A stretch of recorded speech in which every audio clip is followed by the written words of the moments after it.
Hello, good evening sa inyong lahat. Welcome ulit kayo dito sa channel ko at syempre yung mga bago, ang channel ko ay nagbibigay kaalaman at idea tungkol sa poultry farming at egg marketing business. At ngayong gabi ang topic natin ay tungkol sa difference ng egg production percentage ng caged layer at saka cage-free layer. So alam naman na natin, 'di ba, na ang mga caged layer, 'yun yung mga layer na usually sila yung mga white breed ganyan. Meron din mga brown breed na naka-cage ganyan. Pero sila yung mga walang freedom na tumapak sa lupa, walang freedom na tumuka sa lupa, wala ring freedom na kumilos sila freely, no? Sila yung nandun lang sa cage, apat sila doon sa isang cage. Ang gagawin lang nila ay kakain, iinom, uupo, tatayo, at mangingitlog. Yun lang ang gagawin nila. While yung cage free, yun yung nasa liter floor na pen. Ibig sabihin, confined sila pero nakatapak sila sa lupa at free silang tumuka-tuka doon sa lupa. Free sila na tutuntong doon kung saan nila gustong tumuntong doon sa inilagay mong tuntungan nila, di ba? So yun yung cage free. At itong mga layer na to, no, yung pagkakaiba, kung difference ang iniisip ninyo, halos walang pagkakaiba ang egg production percentage nila as long as maganda ang management na ginagawa mo sa kanila.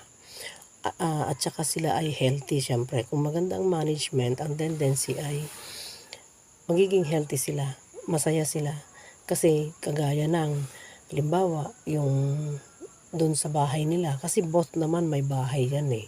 Yun nga lang ang pagkakaiba ng cage layer ay nakalagay sila sa layer house pero nandun sila sa cages, no? Nakahilera yung cages nila. At ang standard na number of heads ng layer na dapat nasa isang cage ay 4 heads. Actually may mga gumagawa ng yung pang 3 heads, no? Pero usually pag makikita mo sa mga layer farm pang 4 heads talaga yung cage. Unlike dun sa liter floor pen, kung gumawa ka ng bahay nila na pang 100 heads, 500 heads, or 1,000 heads, ganyan, yun ang yun ang bilang ng nasa loob. Hindi sila naka-cage, pero sila yung yun yung number ng population na nandun. Kung halimbawa, kung ilan man yung gagawin mo, ay yung gusto mong ilagay dun sa isang pen, ay sa isang liter floor pen na ginawa mo. Ganon. As long as hindi sila crowded, okay lang yun. Tapos, alam nyo ang pagkakaiba ng egg production percentage, halos wala naman. Alam nyo kung bakit? Kasi, kung magandang management, syempre, kung sinusunod mo yung daily ration nila sa aids nila, syempre, magandang magiging egg production nila. Tsaka kung malinis naman ang bahay nila, syempre, di masaya sila, mangingitlog sila ng tama. Ganon. Kung yung ilaw mo, hindi sila natitipid, di okay.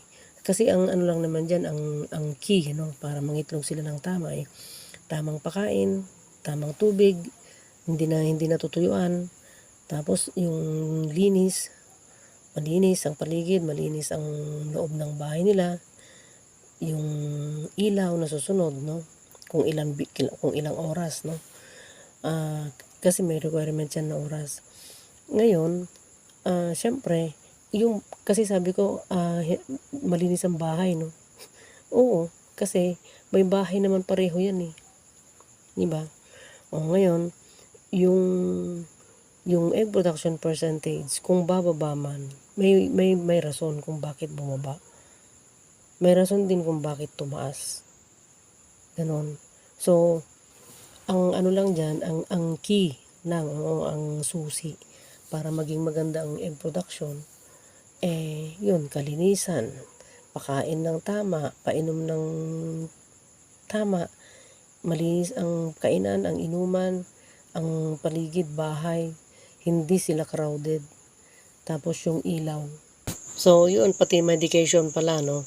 At kung tatanungin na ngayon kung ano ba yung difference ng egg production percentage or gaano ba kalaki ang difference ng egg production percentage ng cage layer at saka cage-free layer.